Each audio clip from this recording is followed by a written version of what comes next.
Welcome, Virgo, to Channel Future Tarot. Today we're going to do your 18 plus love reading for March 2024. This will be for the Sun, Moon, Rising, Venus signs of Virgo. And take the messages that resonate with you. Claim them for yourself. Toss the universe what does not. It's not meant for you, and that's okay. Check out your other Moon, Rising, and Venus placements and the readings that go along with that to get some more intuitive guidance if you don't find it here. Remember, time and energy is fluid, so whenever you're directed to the readings, it's the right time for you. That being said, I am going to use the singing bowl as I do so, taking that deep breath in, exhaling whenever you feel so inclined to do so. It's just going to help balance your energy, set your intentions, and prepare, okay? If you're new or returning to the channel, welcome. I'm so happy to have all of you. Thank you so much for liking, sharing, subscribing, commenting. It means so much to me to see the channel growing. I cannot express that enough, so thank you.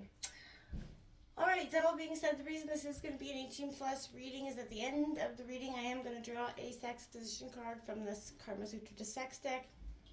If this is something that does not interest you, I totally understand. Feel free to exit. I will give you that moment's notice just before I draw the card, okay? If that is something you want to check out, it's meant to be lighthearted and fun, then feel free. Alright, that all being said, Virgo, let's get started.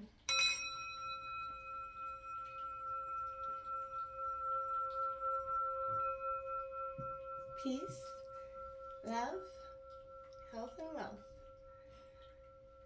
Alright, so while I was meditating on your energies, there was things I was definitely hearing. I kept hearing merge and prosper, and then I kept hearing, trust in the power of connection, and love will lead you to new heights.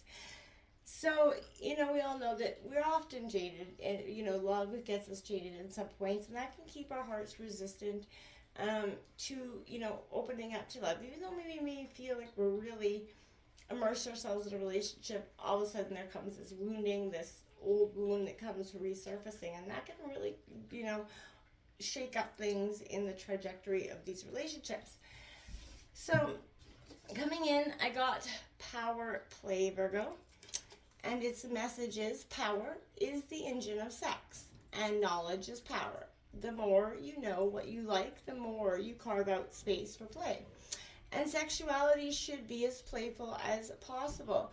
Otherwise, you're giving your power away. Stepping into an intimate scene with anything less than your rightful sense of worth, dignity, and empowerment is what creates anxiety, insecurity, and broken boundaries. Touche to that. From that place, your power is snatched away with your voice. From that place, you can barely communicate your wishes, let alone play.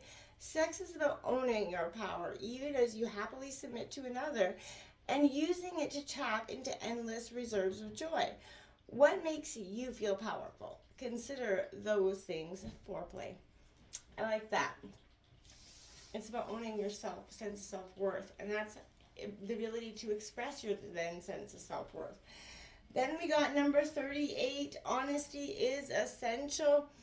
Speak with love and truth. Now, this card has immediate images, to me.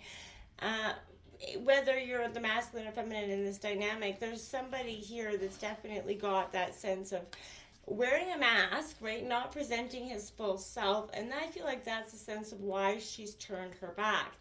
Again, expressing that true self, whether you're the masculine or feminine here,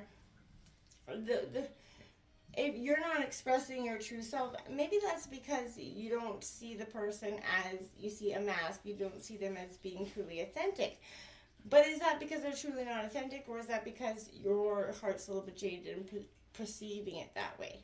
So that is something you may want to take a look at, break that down, okay? We're going to take 3 cards out for the past, present, future for you, Virgo, and then 3 cards for your partner, past, present, and future. Feel free to roll reverse. Don't force anything to fit. And then we'll draw that sex card. So let's see what's coming out for Virgo for March 2024. Love for March 2024 for Virgo, Sun, Moon, Rising, and Venus signs.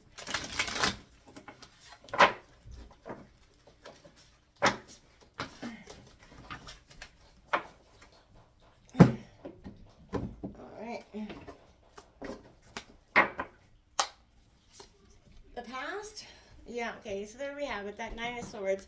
That's what I mean. That heartbreak, that moment of feeling quite lost. This is Gemini, Libra, Aquarius.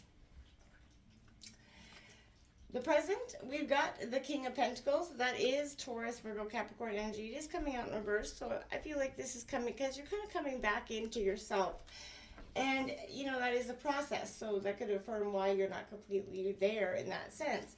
Focusing on material wealth as well is an indicator.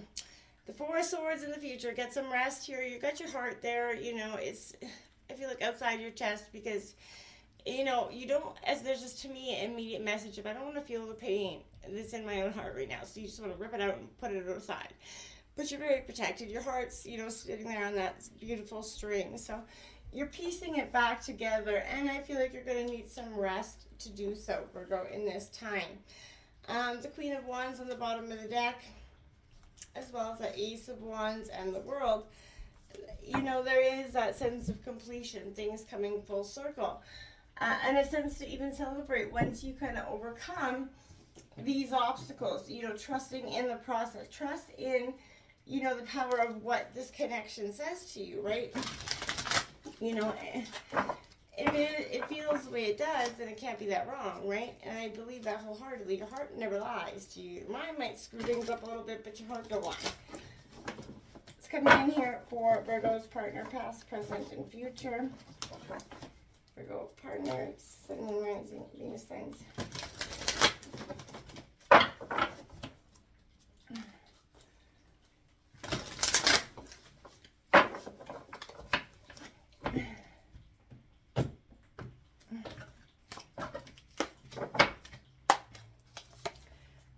So we got that, the King of Cups coming out in the recent past. Trying to master their emotions, sign of water, Cancer, Scorpio, Pisces. The Moon card coming out in reverse in the present. So, you know, we did just have that new moon in Pisces. I feel like that was a sense of, you know, the truth being presented, but maybe I'm not wanting to see it so much.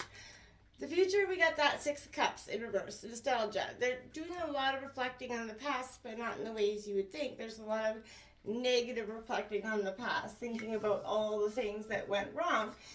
And that can kind of reiterate or create more of the same feelings. The Three of Wands on the bottom of the deck. There's a new horizon, you know, in the brew here for you and your partner. I feel like there's a sense of accepting the connection, letting the walls actually kind of sort of come tumbling down so that you can hold on to what is there, even, you know, nurture what is there into something so powerful and strong. This Nine of Swords, this is a sense of nightmares, worry, that feeling of depression or anxiety, insomnia. That opportunity to find courage, a time to focus on the things that are right. And in the recent past, you're taking a hard look at what kept you up at night and how you needed to change or influence or, you know, see that perception is everything. And so don't allow any negative self-talk to kind of trip you up here. See your fears as the illusions that they are. And I think that as you really started to open your heart up to that, you really started to say, okay, you know what, maybe I can open myself up and present myself to this in a right way. Obsessing over money, seeking status. We all need money. It's the root of, you know, the fundamental flow of life. So, again, don't get caught up in, you know, everything. Try to enjoy every failure, every lesson, every, you know, challenge, every success, right? This is reminding you to get clear on where you want to be, to plan and envision. There's a manifesting power in the longing, right? And so much expansion that can bring you potential joy and, you know, happiness. It happens when you do better than last time, right? So this is, again, the steady efforts and the desires that maybe you had kind of lost gumption for in the recent past are kind of coming up again. You're starting to feel the momentum, and it is positive in that way. The Four of Swords going into the future, a time of that deep rest, like I said, that transmutation of, you know, of shadow, healing from the burnout, you know, the past as well. This is a deep resting period where you're going to let go of the past, giving your permission to just slow down, heal. The hustle and the bustle and lessons and life can get us into a state of completely untrusting and unforgiving, and it can keep us a little bit bitter. This is saying break down the walls, let that healing happen so that you can open yourself up in a true and authentic manner without holding on to the baggage of the past, right? And it takes time to do so. Don't be so hard on yourself in the process there. Partner's energy in the past, this is that moody, a little bit emotional, manipulative, unhealed, overwhelmed by emotions, right? There's reminded that peace internally translates to peace externally. And in the recent past, there was a lot of internal chaos happening, and that kind of outwardly gave external chaos into this relationship as well. Both wounded souls healing, but again, hurt people do hurt people. So there could be a sense of possibly hurting each other from the past while you were trying to heal from the past and others, and that can be hard to do in the current relationship. The present has the moon card in reverse. There is mystery here, a sense of illusion and fear that you have and they have as well. This is a sense of being sort of asked to transform that heart into that empty cup, opening to share themselves again. And, this is hard, again, like I said, to do. Forgiveness is much more than just, a word. How can you guys open yourselves up to forgiveness and the connection and allow it to grow stronger? You have to see transcending that darkness instead of being drawn to it. If you were naturally an empath, which, chances are, there's a sense of consciously projecting yourself from negative impressions and being very careful of the energy that you pick up or allow around you in the process. This Six of Cups in reverse, again, don't reflect on the past too much. It's meant to be where it is for a reason. It is the past. It isn't coming back. You can't change it. So, take stock of the past, but don't be unable to forgive. There's an unhealed, maybe childhood wound, again, that kind of leads to reoccurring disappointments. They have to examine the relationship with the past, the people in the past, mother, father, all kinds of dynamic relationships that could be affecting the way they deal with relationships now. Again, hurt people will hurt people, so I feel like you guys have to burn the bridge and start to forgive not only each other, but the past of both of your wounded selves here. Okay, now let's take a look. This is going to be the time where I draw that sex position card. So if this isn't for you, feel free to exit off. And if you do want to check that out, then we do got the erotic end. It is a cardinal challenge of 3, and its instructions are: sit your lover on the floor with his legs stretched out comfortably in front of him.